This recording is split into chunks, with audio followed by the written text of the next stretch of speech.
This is the 8th installment of Ear to the Ground, the Land Stewardship Project's audio magazine podcast. Ear to the Ground features interviews, reviews, and field reports related to sustainable agriculture, family farming, local food systems, and local democracy. I'm your host, Brian DeVore, editor of the Land Stewardship Letter. This edition of Ear to the Ground will honor the memory of a leader in the family farming and sustainable agriculture community. On Sunday, January 8, 2006, Southeast Minnesota farmer Dave Surfling was killed in an automobile accident. He was 46 years old. He left behind his wife, Diane, and two children, Hannah and Ethan. He also left behind a 350-acre farm that was a model of sustainability. And Dave Surfling left something else behind, a legacy of public service and leadership that will have lasting impacts on the land, its people, and our rural society far into the future.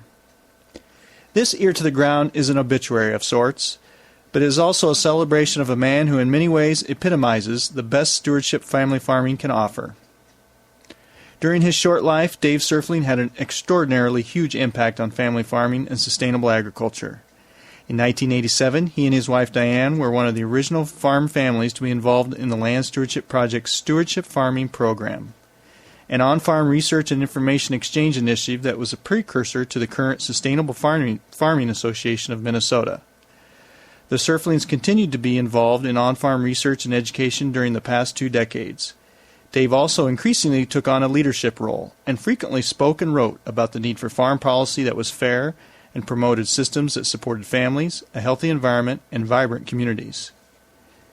In 1998, he was one of the original signers of a national petition to end the mandatory pork checkoff. The next year, as a key member of the Land Stewardship Project's Federal Farm Policy Committee, Dave put his analytical skills to work in developing the template for a revolutionary farm program that would reward farmers for producing positive environmental benefits on the land. After he and other farmers presented the idea to the members of Congress during a trip to Washington, D.C., the idea took shape as a Conservation Security Program, which is part of the 2002 Farm Bill. While working on federal farm policy, Dave testified before the U.S. Senate Agriculture Committee and visited Washington numerous times to make the case for policy reforms. In recent years, the Surfling Farm had been recognized for its innovative use of production systems that protected the environment and raised animals humanely while making a profit. It wasn't always easy. The part of southeast Minnesota he and Diane farmed in is highly erosive. But in 2005, the Surflings were selected for the Outstanding Conservationist Award in Area 7 of southeast Minnesota by the Minnesota Association of Soil and Water Conservation Districts. That same year, their farm was recognized by Naaman Ranch as a top producer of high-quality pork. In December 2005, Dave received a master's degree in professional agriculture from Iowa State University after taking classes for nearly 2 decades. At the time of his death, he was working on new ideas for the 2007 Farm Bill, a new farm initiative for conservation, commodity reform, program reform, and rural development based on local food and farming systems. Dave left his mark on the land as well as innumerable people. He also left his mark on the pages of numerous publications. Throughout the years, Dave had written extensively for various publications, including the Minneapolis Star-Tribune, Agri-News, and the Land Stewardship Letter. His writings and talks combine Dave's razor-sharp analytical abilities with his own family's experiences as stewards of their Fillmore County farm. In this podcast, we'd like to share with you some excerpts of Dave's writing. First, here are some selections from testimony he gave on July 31, 2001, before the U.S. Senate Agriculture Committee hearing on conservation on working lands.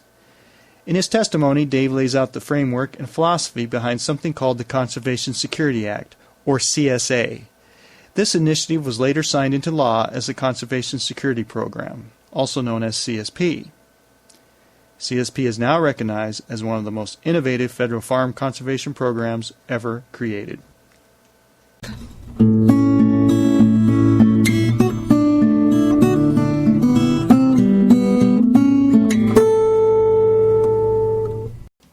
I am asking you today to consider a new program to give farmers an incentive other than producing surpluses of program crops. We need it for our farms and our farmers. This last April 5th, we got 1.5 inches of rain in less than 1 hour during our snow melt. We had a lot of frost in the ground so it couldn't soak in. As I walked our farm after the rain, I saw severe soil erosion on every cornfield. Even corn stalks that hadn't been touched, except for a gleaning by our beef cows, were ripped out by their roots and carried away. Draws that drained as little as 3 acres looked like river channels. The only fields on my farm that did not have any damage were the hayfields and pastures. The tight sod just let the water run over it. I'm a big believer in forages. They protect the land, spread out our labor, build soil, and fix nitrogen. But it is terribly hard for them to compete with program row crops economically. We need stewardship incentives that help promote conservation on our working lands. We have spent 85% of our conservation dollars on land retirement and only 15% on working land. We need to achieve a better balance in our conservation spending. Resource-based land retirement programs have their place, but are expensive on a per-acre basis and need to be tightly targeted to achieve maximum environmental gain. But there is an even bigger role for support for working, productive farmland. I would challenge you to envision a future in which 2/3 of our conservation funding is for working land. We can produce similar benefits as the Conservation Reserve Program, CRP, and help provide economic return for Main Street and for farmers. I urge you to adopt this 2/3, 1/3 split as your goal in the next Farm Bill. I'm a big believer in farm ingenuity. In recent years, we've seen tremendous growth in grass dairying, organic production, and direct marketing. You have over 1 million creative farmer minds out there in the country. If you tell them the environmental results that you want and give them financial incentive to achieve them, they will find a way to deliver. This brings me to asking you for the support of the Conservation Security Act. Enactment of CSA would be a great start on getting strong conservation on our working lands. It consists of 3 levels of conservation. The farmer has a choice of which level to participate in. The first level every farmer can achieve by using conservation tillage, nutrient management, integrated pest management, and other core conservation practices. The second level encourages farmers to incorporate a more complex crop rotation than, for instance, in my area, corn soybeans. A forage or small grain crop must be included, and if you are grazing, you must have a planned rotational system. Installation of buffer practices is also included in the second level. This second level responds to the need for some shifts in land use to reach resource conservation goals. The third level is where I hope the farmer's creativity really will come into play. This is where he can use such techniques as whole farm, total resource planning, to work with local NRCS staff to individualize the conservation benefits on his or her farm through innovative practices. For example, in my area, we have actually documented a benefit to streams by controlled grazing of stream banks. This was a farmer innovation that produced a narrower but deeper channel and provided better fish habitat and cleaner water. A new Multiple Benefits of Agriculture project study, being released shortly by the Land Stewardship Project, has hard numbers showing that innovative changes in farming systems would produce many multiple benefits in our rural areas, everything from reduced erosion and less chemical contamination to lower levels of greenhouse gases. The Conservation Security Act is a fundamental shift in farm policy. It isn't a land retirement program. It does reward farmers for solid conservation, wildlife habitat, and water protection. It does not affect the market or jeopardize trade agreements. Under CSA, farmers would produce their products for the market and receive a price for those products from the market. But the difference is this policy will provide incentives for farmers to produce other non-market benefits. The CSA addresses all kinds of agriculture in all regions of the country, and it supports diversification and public benefits while moving the government away from supporting only program crop production. This will sell to our urban and suburban constituents and to your colleagues from regions with few program crop acres. And we need their support to pass this farm bill. Please don't tell the farmers how to farm. Just tell us what results you want to see on working land. Give us meaningful financial incentives, and we, American farmers, will not let you down. Thank you.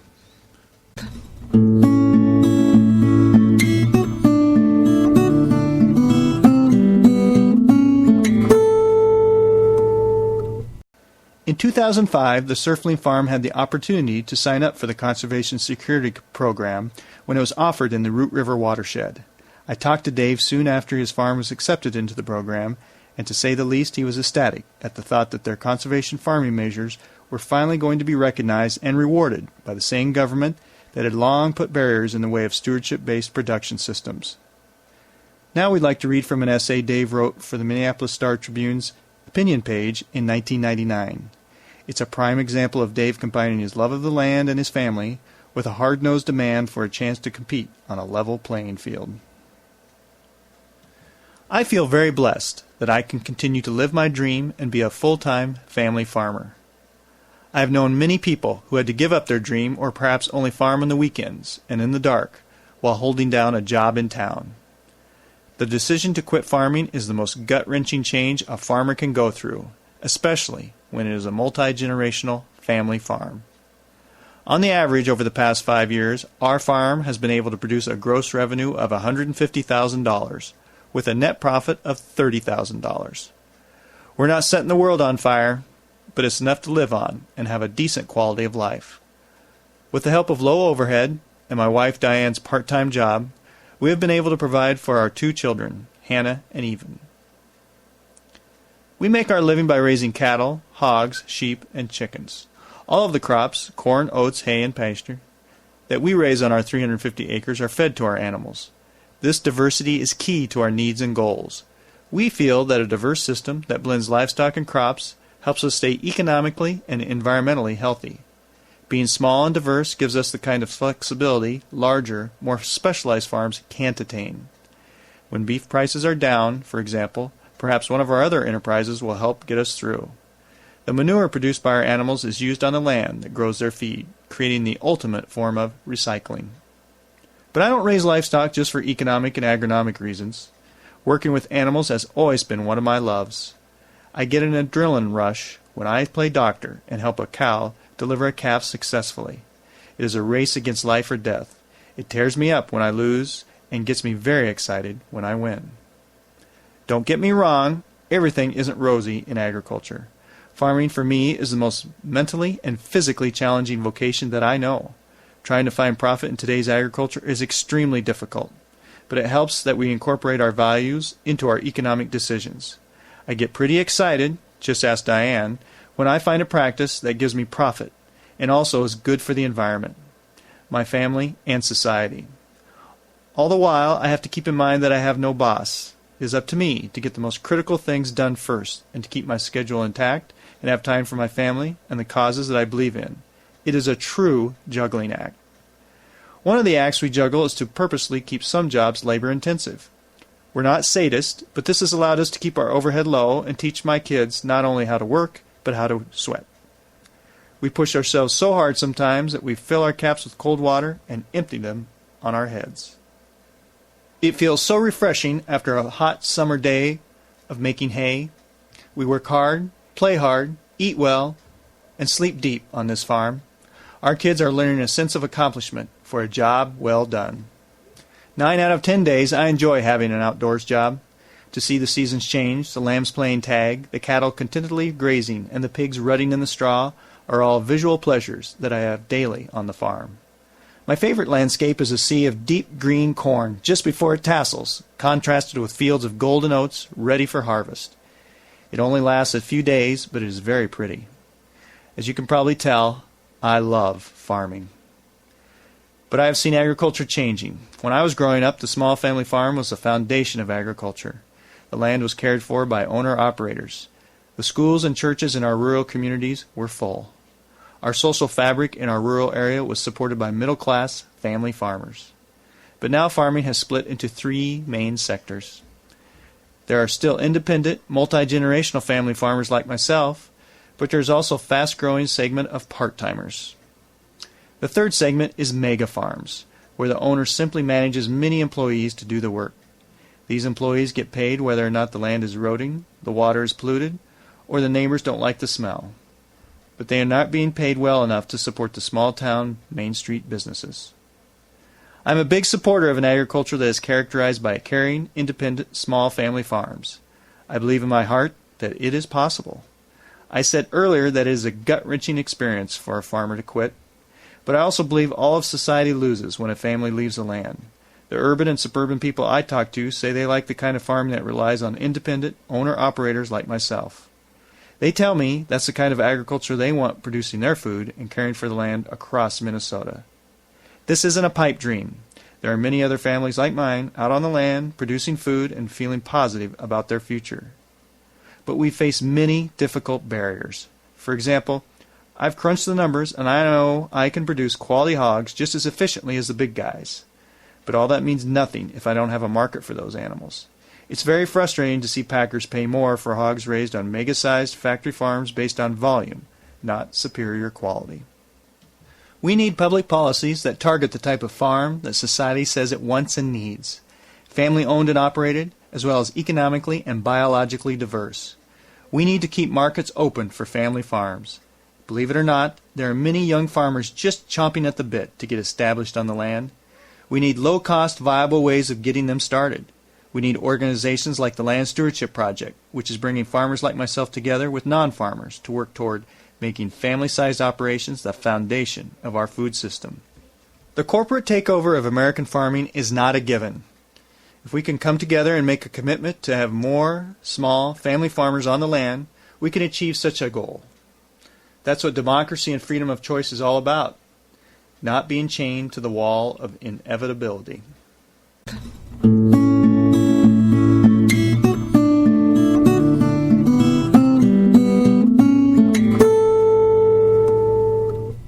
This final piece was written by Dave for his father, Everett Surfling, when he died in 1999. Dave read this eulogy at the funeral and later allowed LSP to reprint it in the Land Stewardship Letter. It illuminates the roots of Dave's stewardship ethic and love of family farming. I am here today to bury my father's body, but his spirit lives on in heaven with Jesus and here on earth with his children. He is being honored today as a war hero, but I also like to think of him as a peace hero. After being in a POW camp for several months and losing 20 pounds, Dad had an opportunity to go work on a German farm. There, he formed a lifelong friendship with the farm family whose own husband was a Russian POW at the time. They fed him and treated him well. Dad made it back to Germany 5 more times in his life to visit that farm family. After the war, Dad had no interest in hunting. He said he had gotten so tired of carrying a gun every day during the war. And yet whenever the Legion called him to march in a parade or serve at a funeral, Dad responded because he said it was his duty. Dad had a great life. He saw much of the world from Alaska to the Panama Canal. He came back from Australia and said if he was 20 again and just starting out, he would go there to farm with their 10-month grazing seasons and no walls needed on their barns to keep out the cold. He thought it would be farming heaven. Dad knew how to have fun. From shaking dice to dancing, from canoeing to bus trips, from playing cards to enjoying a beer, he laughed loud and often. An avid sports fan, our family vacations consisted of a trip to a Twins game, maybe even in the middle of the week. Dad's work ethic was legendary in our family. He started farming on his own from scratch and not only provided for his family, but gave his sons the opportunity to farm. I feel very fortunate that Dad and I had 19 years of farming together. It wasn't always smooth sailing, but we depended on each other. We had fun farming together. Over the years, his advice changed from get the work done on time and watch your money to make sure you make time for your church and your family. I look forward to the day when Dad and I can work together again, side by side doing God's work in some heavenly field.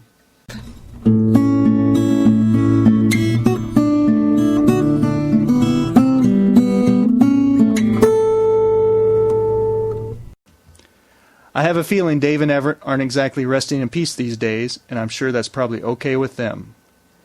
If you'd like to learn more about Dave Surfling and read more of his writings, see www.landstewardshipproject.org/PR/060109.htm. I'll read that again. It's www.landstewardshipproject.org/PR/060109.htm.